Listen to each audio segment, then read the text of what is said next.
This video was made possible by our generous supporters on Patreon. Welcome to our new patrons, Miles Tristan Langford, Senor Magicarpo, and Crownest. Visit our Patreon page and vote for our next video.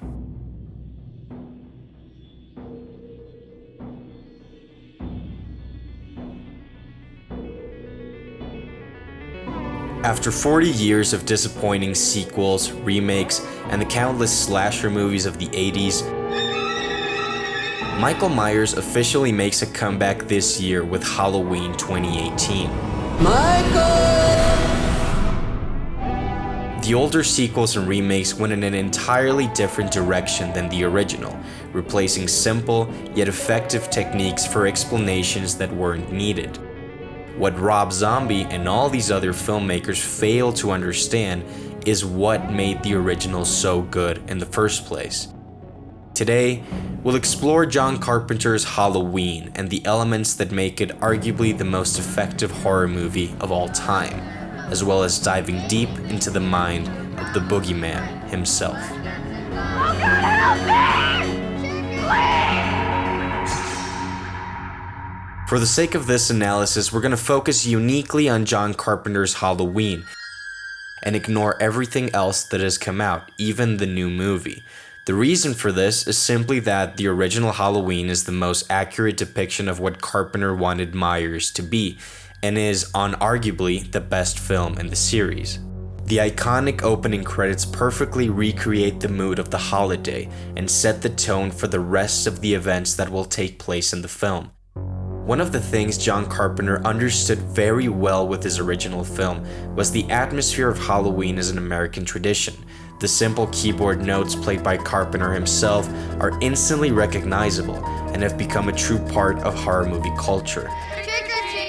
The swelling strings create a lot of unease, as if something evil has been set loose on this Halloween night. The camera is slowly closing in on the jack-o'-lantern, the nose of which looks like a butcher's knife, letting our subconscious get a little hint of what's about to go down. After the opening credits, we get the genius opening scene shot in beautiful Panaglide by cinematographer Dean Cundey. The low-key lighting that's a principal aspect of the film's look is prevalent from the very opening, and the establishment of a first-person point of view is a good way of getting into the perspective of the killer, and it also builds suspense. Revealing the killer's identity until the end of the scene is one of the many brilliant decisions of the film. If we had known that this is in fact 6-year-old Michael Myers, the scene would suffer from a massive decline in tension and mystery. When we realize this is just a child from the suburbs, it becomes even more disturbing when we think about the methodical way he stalked and then killed his older sister Judith. The iconic mask, which was actually a William Shatner mask painted white, is actually a very important part of Michael Myers' characterization. This makes his expression seem pale and emotionless, and adds to the element of him being an irrational force of evil rather than just a creep in a mask. This also makes us sympathize with Laurie a little bit more, since she's being stalked by a force of pure evil. The fact that he's also constantly referred to as it or the Boogeyman make him seem a little more than just a man. Something that has been noted by many other people before is how Halloween is a movie where punishment for misbehavior is prevalent throughout the film. Misbehavior meaning pretty much anything that Michael decides is wrong. This is the movie that pretty much single-handedly invented the rules. Number 1, sex equals death, okay? Number 2, you can never drink or do drugs. This starts from the opening scene where Judith is fooling around with her boyfriend instead of taking care of Michael. And yes, Laurie smokes weed at a point in the movie and she survives. More than just breaking the rules, however, the teenagers that get killed in the film are also not taking care of their own responsibilities. So Judith dies and all the other teenagers in 1978 get killed by Myers. You know, Annie, someday you're gonna get us all into deep trouble. Laurie, on the other hand, takes care of her own responsibilities as she babysits Tommy and even Lindsay, who wasn't even her own responsibility. If Michael's motives also stem from being sexually active, she's the only one that doesn't feel entirely comfortable with her own sexuality. It seems she's even more comfortable around children than around people her own age. One of the things that's so scary about Halloween is that Myers is a product of a suburban environment. It takes place in the suburbs, which is considered by many to be a relatively safe place where children can go trick-or-treating and walk home from school without a care in the world. The characters in the movie are also pretty realistic, especially the teenagers. The rebellious girl, the hot girl, and the shy, intelligent girl represent three stereotypes of high school students, which are relatable. Well, maybe only Laurie is relatable, but they're still believable characters. This makes it seem like this really could have happened to anyone. Michael Myers is constantly referred to as a source of inexplicable evil in the film, and his extreme strength and ability to keep getting up borderline on the supernatural. This is one of the best aspects of this original Halloween film. From this movie alone, it's hard to come to the conclusion that Michael Myers is some kind of immortal monster. It's subtle enough to make you question by the end of the film if this guy is a part of something supernatural or just a regular guy in a mask that has the will to keep getting up. That's what's so scary about Halloween. Sometimes many people regard Myers as a kind of robot of evil without any emotions. He's gone from here. The evil is gone. But there are quite a few scenes in Halloween where I think he certainly displays some kind of enjoyment in the things he does. Above everything else, the best description we can give him is he's a stalker.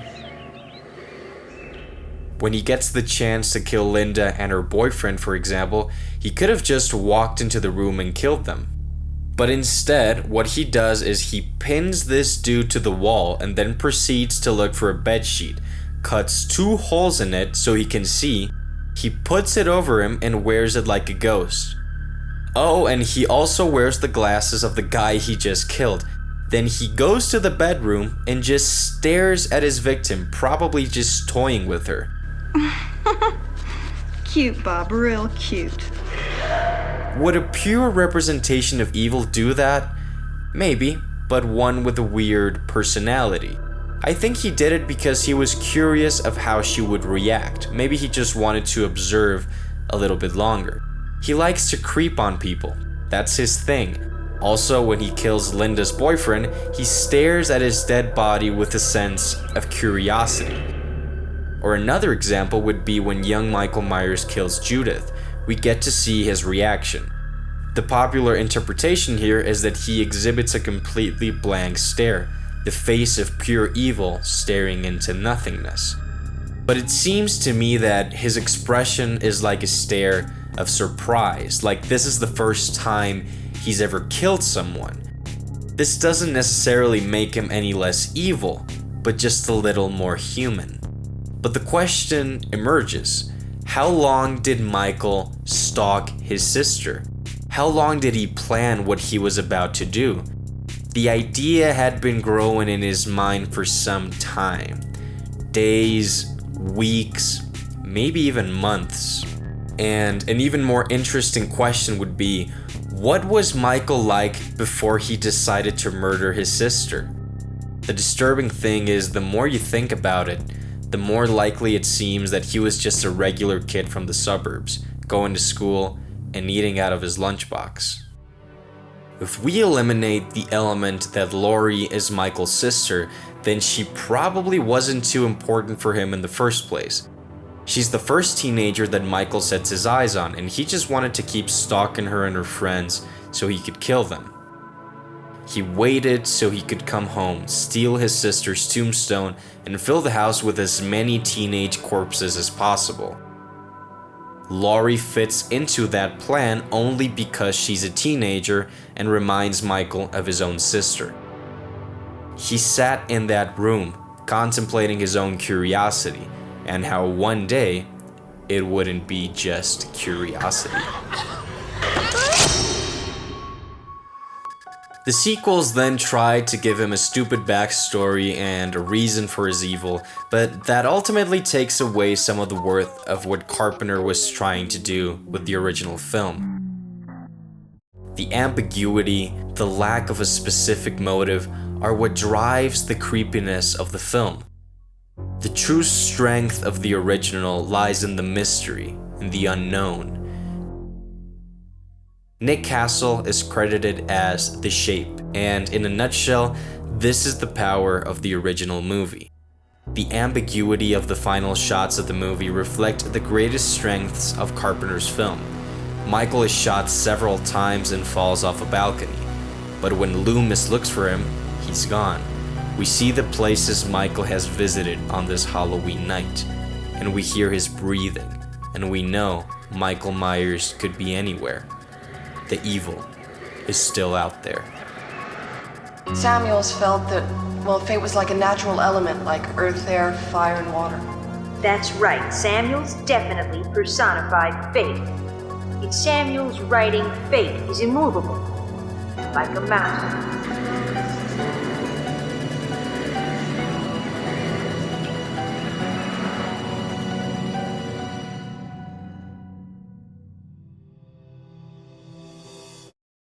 Hey guys, as always, thank you so much for watching. We've wanted to make a video on John Carpenter's Halloween for over a year now. It's one of our favorite movies of all time, and we're glad we could finally share our thoughts on it.